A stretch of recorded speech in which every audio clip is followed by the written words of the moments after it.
guys, welcome to day 23 of Vlogtober. I am still a little bit sick, but feeling much better. I just have a little congestion, a little bit of runny nose, but that's it. Feeling a lot better. My cough is pretty much cleared up, and I'm feeling like I can actually get some shit done now. So in today's vlog, we're going to be making a batch of soap. Ted and I, like I said, we have found what we think is going to be our formula that we are eventually going to sell as our primary formula. And we're going to make a batch of that today to test it out. And I'm going to kind of show you guys the process that we're doing now, because I feel like it's been a long time since I've made a batch of soap on the vlog, and our techniques have changed a lot since then. While I've been cleaning up the kitchen and getting stuff prepared, Ted has been in there weighing out our ingredients. So let me show you everything that we're starting with. So we always start off on this little workbench over here in the kitchen. Ted right now is mixing up our colors. So this is azure green is one of the colors we're going to use. And then this is a combination of orange and sunset orange that we're going to use. And then we're going to put our base in this one. So we use these little poury containers. I don't know what the hell this is called. Pitchers, I guess, to put our colored soap in so that we can then mix them together and make a cool design. I'll show you that in a minute. Our main ingredients are here in this giant pan. We always make a 2-pound batch at a time, unless we're sometimes we do little micro experiments and make a smaller batch, but today we're making a 2-pound batch. In this batch, we are using lard as our base. Most of our soaps are lard based or beef tallow based, although I did see a comment from somebody wanting a vegan bar, so we are working on a formula for that as well. In here, we also have coconut oil, almond oil, hemp seed oil, olive oil, and avocado oil. We're not giving away our exact proportions that we're using. Can't give away all the secrets. Our color is dissolved in a few milliliters of olive oil before we add the soap to it. Over here, we have our lye and water mixture. Well, the lye is not in it yet. It's just water right now.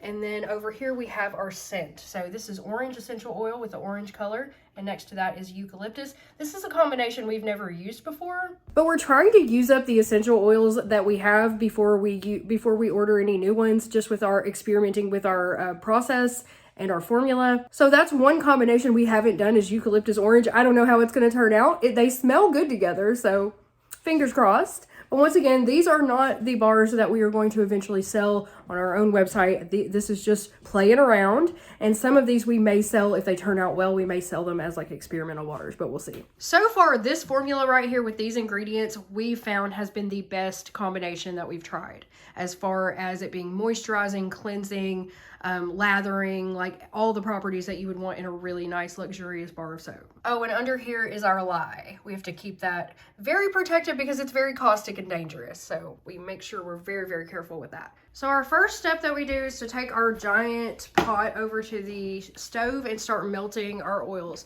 And we do this over a relatively low heat. So Ted's gonna turn on the stove for us. And we're just gonna let these melt down until they're almost completely liquefied. In the office, this is kind of our soap making supply table where we keep all of our supplies, and we have a lot of different fats and oils here. Palm oil, shea butter. Palm oil and shea butter are not in our final formula, but we are gonna use those in some different bars. It just depends. We try a lot of different things. We've got some hemp seed oil. We've got some more shea butter down there. We've got just lots. We've got beef tallow, castor oil. We've got all kinds of stuff down here. All kinds of oils over here: olive oil, almond oil, avocado oil. And then we have a whole bunch of different micas here, colors that we use. And we have some fragrances here. So these big bottles are our essential oils. These are the only ones that we've been using so far. I find them to be affordable, and they typically hold their scent if you use enough of them. Some of our earlier bars, we didn't use enough essential oil, so the scent kind of dissipated over time. So we're experimenting with that. I prefer to use fragrance oil. I know that's not everybody's cup of tea, but they hold their scent really well and they smell very nice. Neroli and Shea Blossom is one of my favorite. We've made a lot of bars out of this one. We also have a sandalwood vanilla. This is a favorite. Everybody who tries our soap, this is their favorite, and it's mine and Ted's too. So we're gonna make a lot of these sandalwood vanilla. But you can see we don't have a lot left in these, so we don't have enough to make a 2-pound batch. We've got to order some more fragrance oils. So we're just trying to use the supplies that we have before we order more. Night Violet is another of my favorite. We've made a lot of these bars. All 3 of these, we will have some to sell for you guys soon. And then of course we've got gloves.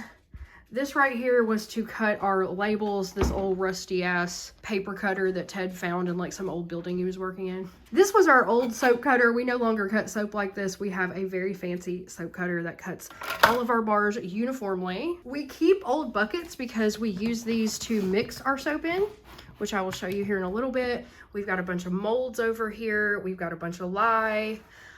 Some of these cheap colors that we just experiment around with when we don't want to use our expensive mica. This is something that I bought years ago for making my melt and pour soap. This wine jug we use to put our spring water in. So we make all of our soap with Hot Springs spring water. And of course our big ass thing of lard over here. There's a bunch of soap bars over there that we've made. Those are pretty much our oldest bars over there. Some of those will be for sale eventually as well. We usually try to cure our soap for about 4 to 6 weeks after it's cured, and then we will steam and bevel it, and then it'll be ready to be wrapped and packaged and sold. And safety first, y'all. When you're making soap, you always want to wear some goggles. I have these yellow ones because they make everything so bright and easy to see, and you want to wear gloves because you do not want to get any lye on you because it will burn you like hell. It will hurt really bad. So you gotta be very careful. So once our oils are just about melted like this, then we're gonna go ahead and add the lye to the water. I'm gonna turn on the fan up here to vent. So sorry, it's gonna be a little bit louder. All right, we're gonna put the lye into the water, being very, very careful not to splash it on ourselves. Okay. And then being very careful not to inhale this. That's why we put it under the vent fan. We are going to mix this up, and you can see the like chemical reaction and the vapor rising out of that. You don't want to breathe that in, so I try to stay way back while I'm stirring it and let it go up into the vent fan. We also use a wooden utensil to stir this. You don't want to use metal. This is the most dangerous part of soap making, and it's really not that bad as long as you're very careful. So now that our oils are completely melted, we're going to pour them into our bucket that we're going to mix in. Get it off the heat.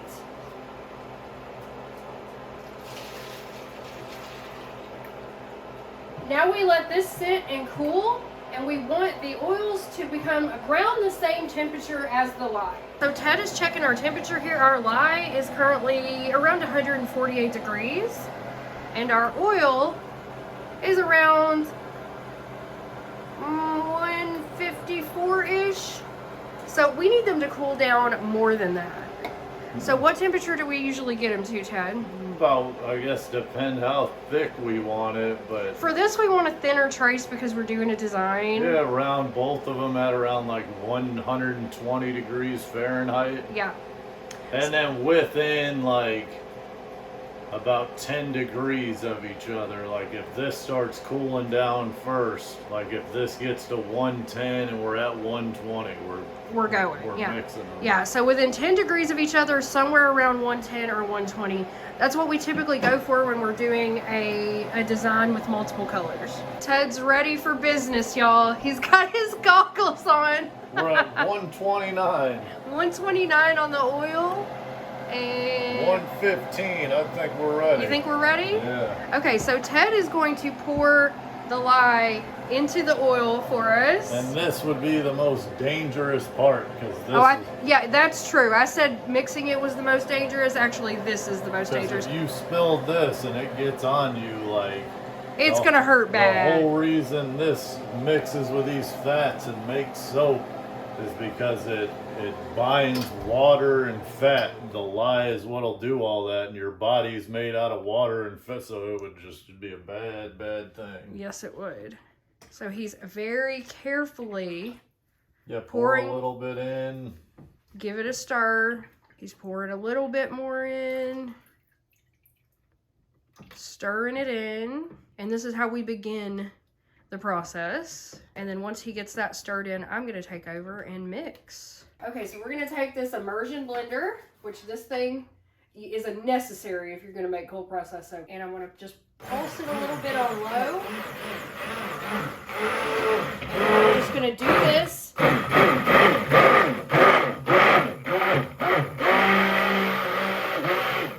And since we've been doing this a while, I kind of know what to look for. We're going for a thin trace is what it's called.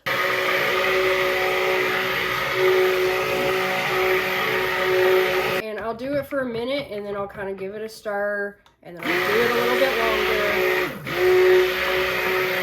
And this process can take 10-15 minutes, just depending on what oils you use. Some will set up faster or will mix in faster. And if you give it a stir and you can still see oil pooling on the top, it is not, what's the word I'm looking for, baby?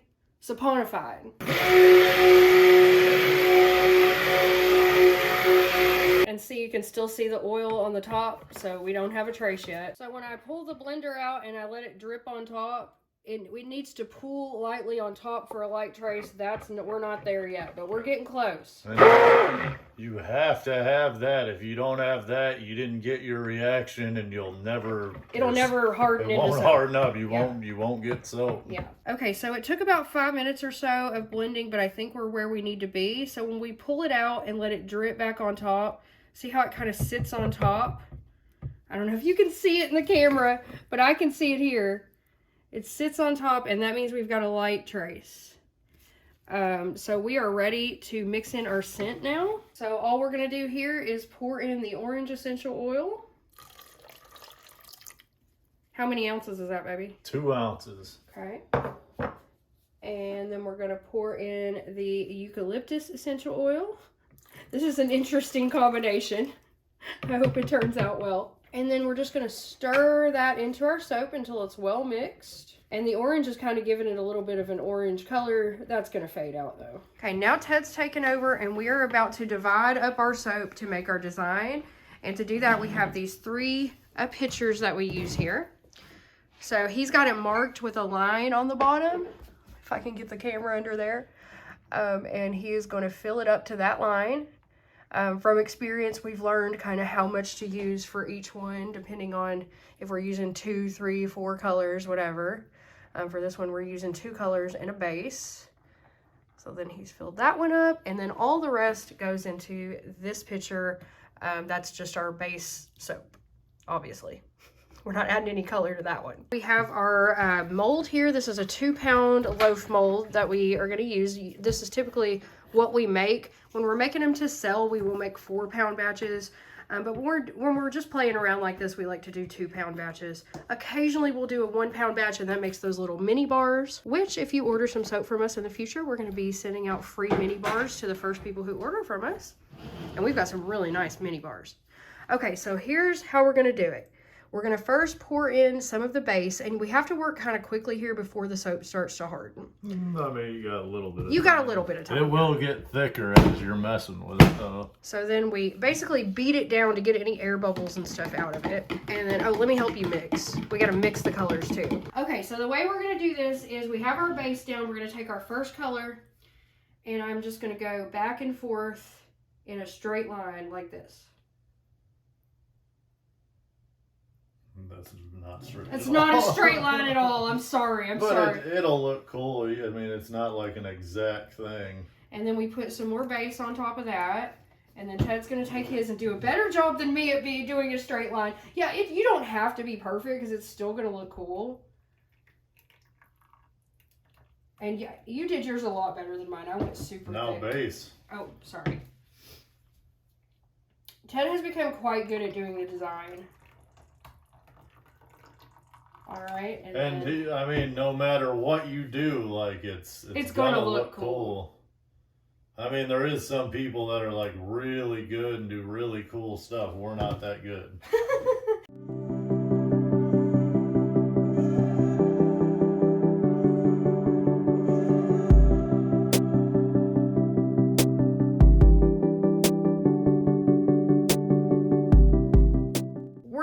Rest of the soap thicken up a little bit so we can do a cool design on the top, because we did a very thin trace on this, like, and I don't know, I feel like the addition of palm oil makes it where you can do the design way cooler, but this one does not have palm oil in it. It's just lard, so we're waiting on this to thicken up, and then we're going to do kind of a swirl on the top. Ted and I are both talking about how we don't really love this color combination. And I don't know why we did it again. I don't know. I thought orange and green, eucalyptus and orange. I don't know. I'm not loving this color combo though. This probably isn't something we'll continue in the future, but test batch, that's how you find out what you like. and what works and what doesn't. I feel like maybe we should have gone with a medium trace on this to get like those really defined swirls like the ones that Ted made earlier. Like, let me show you the ones that he made, like these right here. See how defined those swirls are? I don't think we're gonna get that in this batch. Here's another one that he made. Those were made with palm oil. I think we're gonna get more, not this swirl. This was a different technique that we did that I really love, and I did it on these as well. But I think we're gonna get more like this. Yeah, and orange and green is a horrible combination. It looks so ugly. We're never doing orange and green again. Like I agree. That just green and the white color. I love those. Those are the eucalyptus bars. I love those. And we did a real thick trace on those, so they look real chunky. I love that too. Now, I think maybe the ones we just did might look more like this. This kind of. Yeah, it'll be similar to that. Yeah. Not as like just so much color. Mm-hmm. Because we have a lot of base. It's not as just much color. Yeah. They're going to look cool. They will look cool. Like he said, no matter what you do, it pretty much always looks cool. Yeah, so right now, it's just like thick enough where we should have been pouring it. We poured it at a very thin trace, which is, it's not a bad thing. It's just we're not going to get as defined a swirl in the bar. But that's just stuff we're practicing for the technique. Like, this is going to be a good bar of soap because the formula that we used is so nice. So Ted's going to go ahead and start. We're going to start to do the swirl on the top. Oh, yeah. That's that's what we want. See how it kind of stays where you put it? Yeah. So I'm going to move over here so I can see you. This one's still thinner. But I know this that one orange we've been one. stirring a lot, though. That orange one just won't thicken up for some reason. This is going to be a nice bar of soap, and it's going to smell nice. Even if we didn't quite get the look we were going for, it's still going to be good. And who knows, it might look really awesome. It might. You never know until you cut it. It's not going to look bad. Like, it'll look cool. And it's not going to stay like this, guys. We are going to swirl this once we get all the remaining soap on top. And sometimes, like, when you're making it, it will look like a mess. But then when it comes out, it looks awesome. So Ted is going to swirl. He's going to do the top design. So what do you have, a fork? So he's just going, I can't see what you're doing. He's going back and forth with a fork over the top, and then he's going to swirl it like this. And now it's an acid trip. It is. Looks like finger paints or something. But once this dries up and we slice it, it's going to look cool. All right. And so that's the last thing that we do is slam it down and then oops, that gets all the air bubbles out. And that's it. And then you put the lid on and let it do its thing. So we will let this harden in the mold for 24 hours. Then we will unmold it and slice it at that time. So if you want to see the finished product, you got to watch tomorrow's vlog. Sorry, there's nothing I can do about that. It takes it a day to get hard enough for us to take it out and slice it. I have been in there editing today's vlog, and I came in here and look what Ted has done. Holy crap balls. He's got almost his whole puzzle done. I can't believe how much you've gotten done. He started this like a couple hours ago, and he hasn't even been working on it the whole time. It's a pretty easy puzzle. I don't know. I should have got you 1,000-piece. But it has all these, so I just put everything with. Oh yeah, it's got the like cheating, letters on the back. I know. I don't even really like that. I've never seen it on a puzzle till me and you did that one. Mm-hmm. Especially with the 500-piece, that makes it too easy, I think. Yeah, that's how you know kids are getting dumber. They used to like just be like, "Here's all the pieces." And then, now here you go, you dumbass. Now it has to be sectioned off. Like.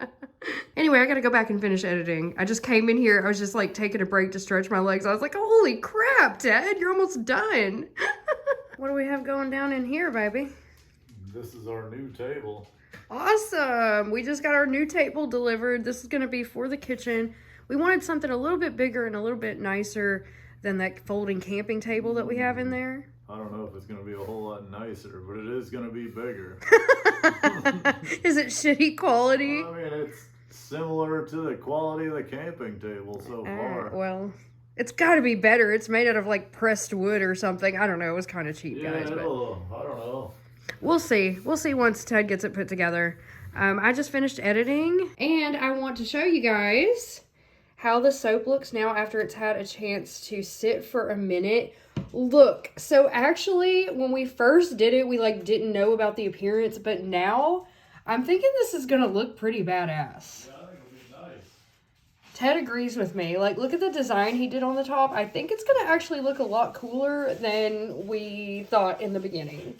So here's how it's looking right now. It's been several hours it's been sitting here. It still needs to sit for much longer. We also got our frame in. We've got shit everywhere, y'all. Just don't pay attention to the messiness of the house right now, okay? I've been sick, and we just got shit everywhere. Anyway, this is our OC's poster, and we got the frame for it. So we're going to put that in the frame, and I still have to glue the other side of my puzzle. So those are my projects for tonight. Okay, so while Ted is over there building the table, I'm going to start on my projects for tonight. First of all, I need to frame this OC's poster, and I believe what I need to do is to put the little plexiglass part down first, and then the last step is to put this back on. This is kind of a crappy frame. It came from Amazon, but we're doing the best we can here. And I just realized, oh my god, I thought I put it in there upside down, but I didn't. So here it is. I'm trying to show the camera without a glare. There it is. So we're gonna hang that up next to our King Gizzard, and that's gonna be our Arkansas poster kind of wall when we get concert posters from Arkansas. Okay, y'all, so I'm actually going to transfer the puzzle onto this camping table in the kitchen right here.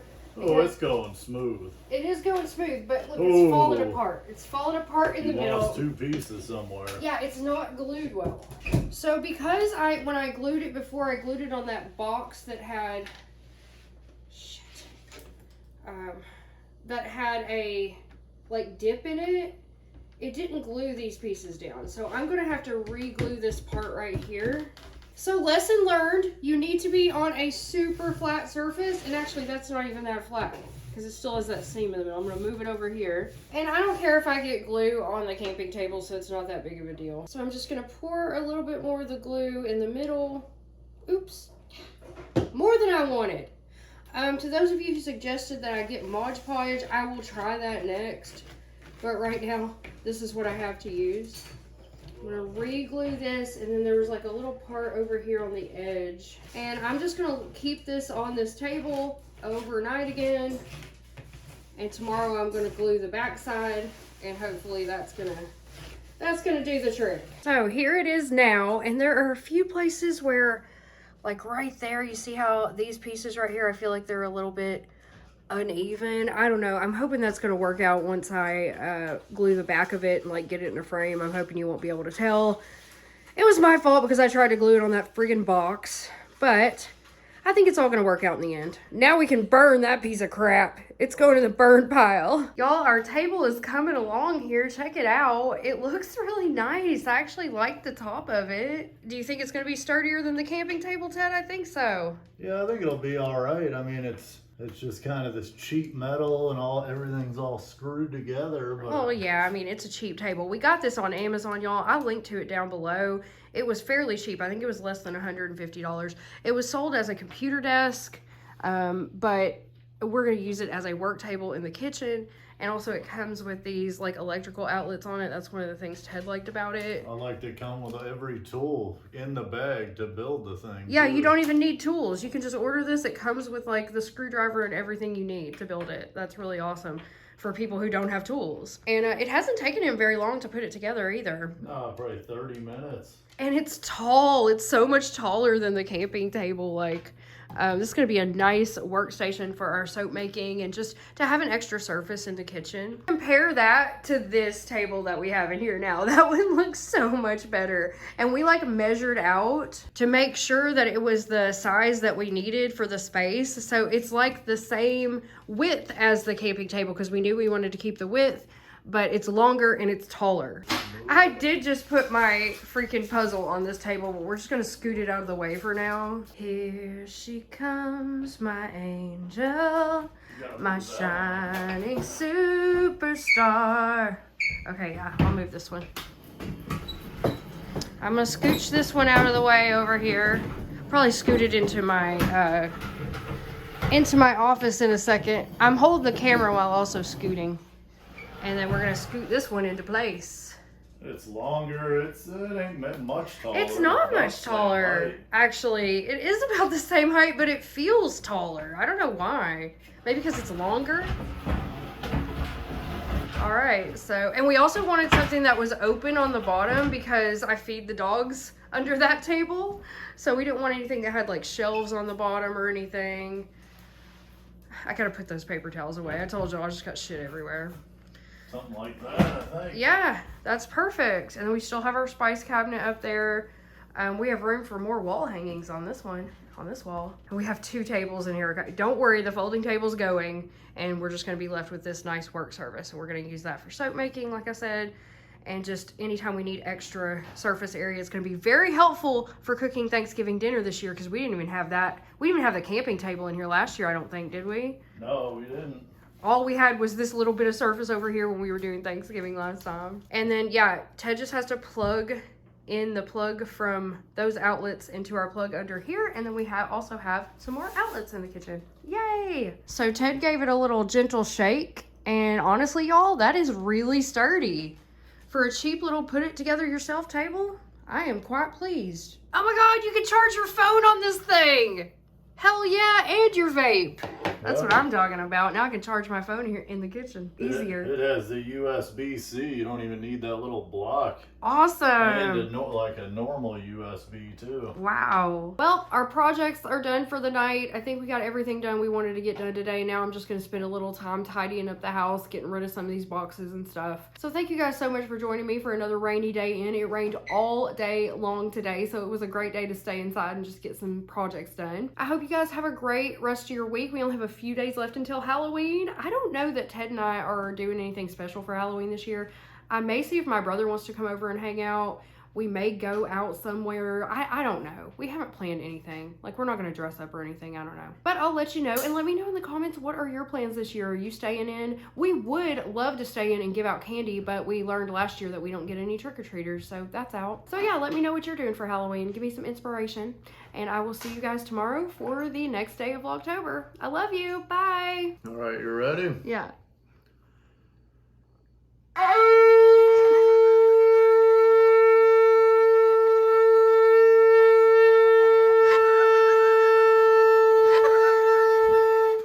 Vlogtober.